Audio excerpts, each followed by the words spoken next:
Hello croissants, welcome back to Opus Alani. I had hoped that this particular video would be my Sabriel-inspired embroidered medieval sideless surcoat for the Foundations Revealed 2021 costume contest. But alas, I once again overestimated my ability to finish a deceptively simple project in so short an amount of time. If you follow me on Instagram, you may have seen the post where I decided not to try to finish it by the competition deadline.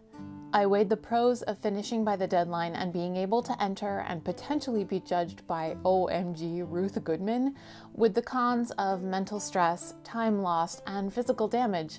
Thank you, repetitive stress injury. And honestly, my physical and mental health came first.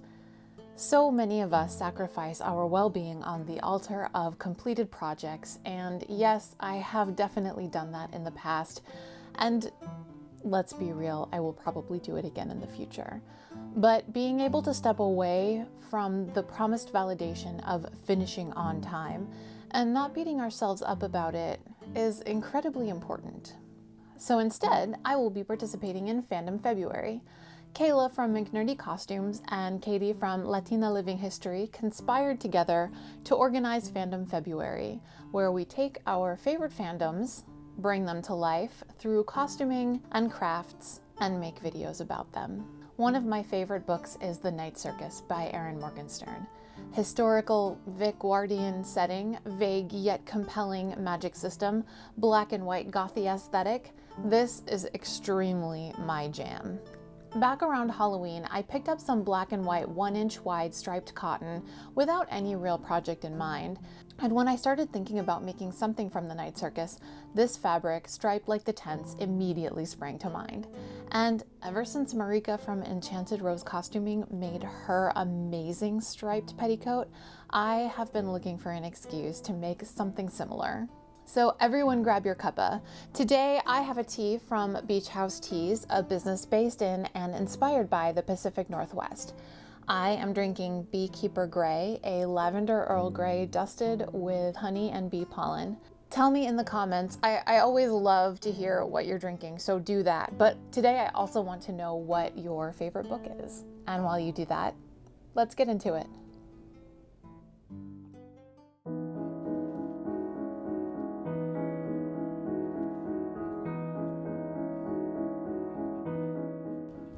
First things always first, we have to get our pattern sorted.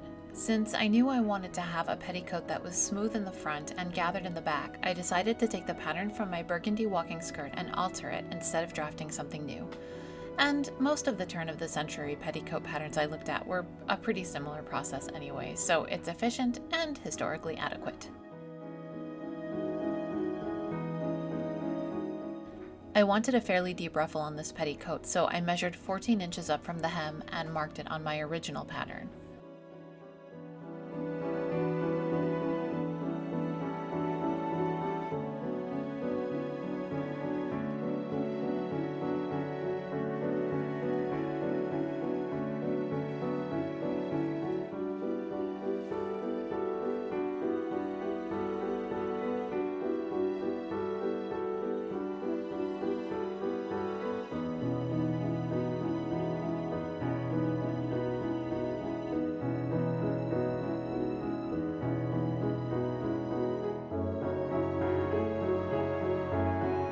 Once that is done, I transferred the pattern to new paper. I could have folded up the excess skirt length, but that's honestly more fiddly than I felt like dealing with.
Next, laying out the fabric. I spent way more time than I intended to, making sure that all of the stripes were as even as possible, but stripes, especially wide stripes like this, show every misalignment, so it was worth it to me to get everything correct from the beginning.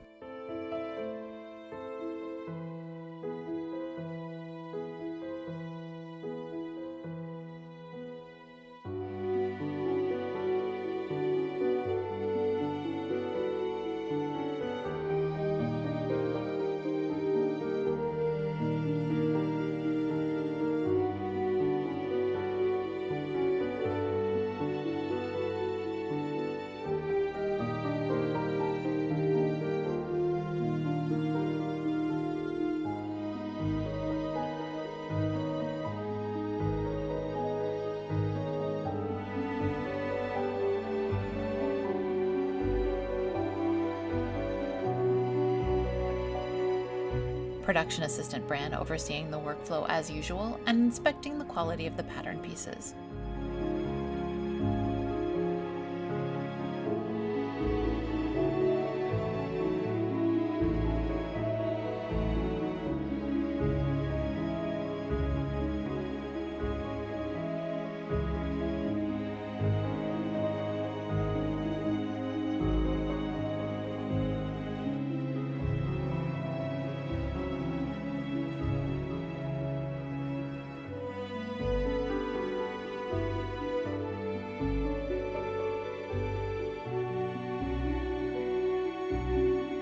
My pattern pieces don't have seam allowance, so I'm using the 1/2 inch width of my measuring tape to add the same amount all the way around.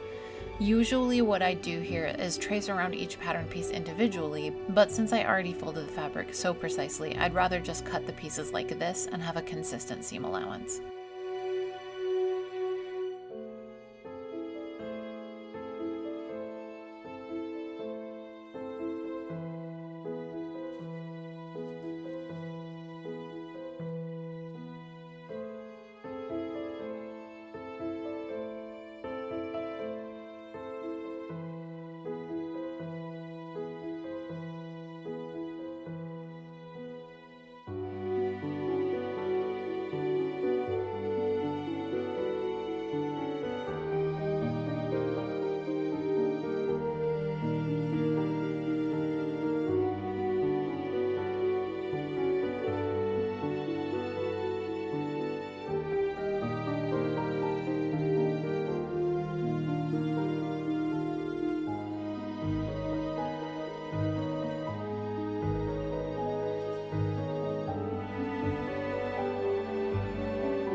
Once the skirt pieces are cut, it's time to deal with the ruffle. I'm marking each piece to be 15 inches long, which should give enough length to cover the seam allowance at the top and the hem at the bottom.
Stay tuned after this brief commercial break for actual sewing content. I will start off by sewing the skirt pieces together. Not shown here is the 45 minutes I spent matching up and pinning the stripes on the front side seams. It was completely worth it. I didn't bother for the side back seams since the two pieces were already cut on slightly different angles and never would have matched up anyway. I'm not building a placket or other fastening mechanism into the skirt portion because it will be closed at the back with a drawstring.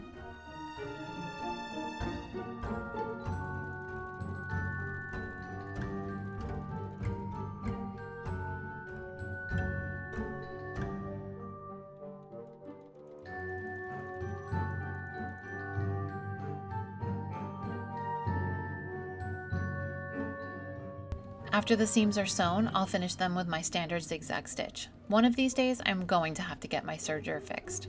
I didn't want to fell these seams down even though it's historically accurate because I didn't want to keep switching back and forth between thread colors on the different stripes. It's not like I'm Sewsteen or anything.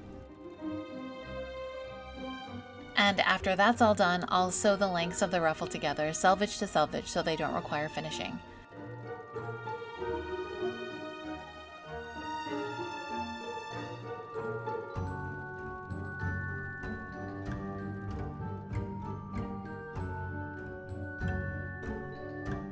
And I discovered that I can sew them in such a way that the stripe pattern is unbroken by the seams.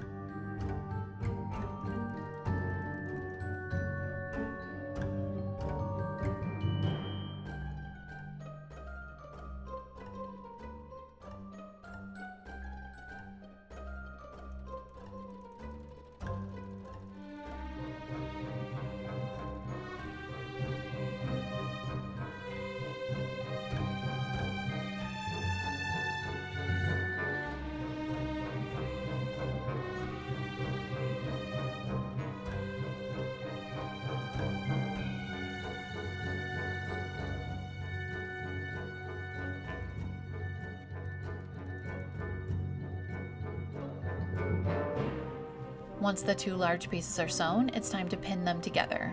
Since I hate gathering ruffles more than almost anything else in my entire sewing career, I'll be pleating it instead. The easiest way to do this is the divide and conquer method. Basically what this means is I'll divide skirt and ruffle into quarters and pin them together at those points, and then further divide each section in half and pin, and then in half again and pin again, until all of the sections are small enough to form one small pleat. It's not a short process at all, but I really love the clean look of pleats.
After I have used literally every single pin in my container, it's time to sew the ruffle down. I finished the seam with another zigzag stitch.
To hem the skirt, I folded the hem over twice, about an inch deep, and ironed the folds.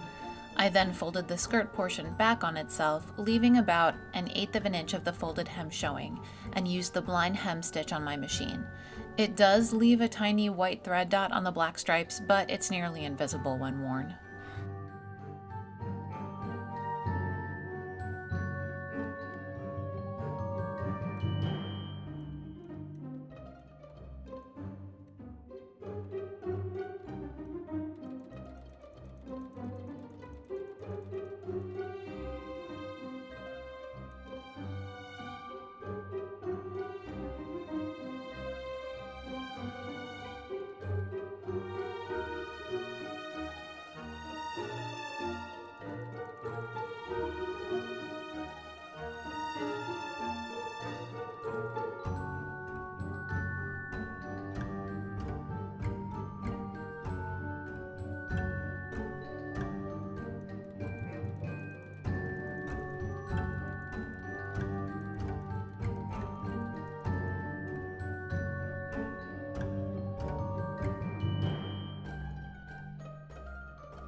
And I realized whilst editing that I have no footage of how I sewed the drawstring, so here's a clever animation instead. Basically, I put 2 buttonholes on the inside of the back waistband and sewed a piece of twill tape into the waistband, securing it at the side seams to ensure that the gathers won't travel to the front. Then the ends of the twill tape are threaded through the farther buttonhole so that they overlap in the very back. The twill tape can then be gathered and tied in the back. I really like this closure, it's very secure.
And with that, the petticoat is finished. Are you ready to see what it looks like?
Thank you all for sticking with me while I geek out and make the most amazingly swishy, stripiest petticoat that I totally plan to wear a skirt as much as possible.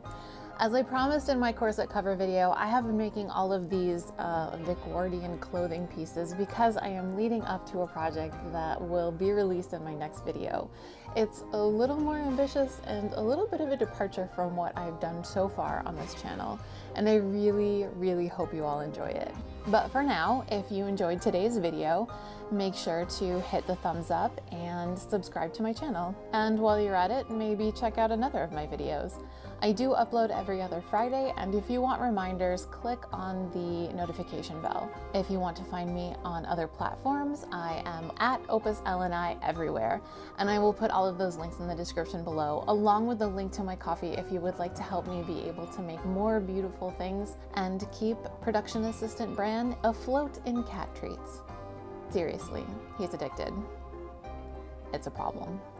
Friends, be kind, do the work, continue supporting marginalized people, and keep creating. Wheel.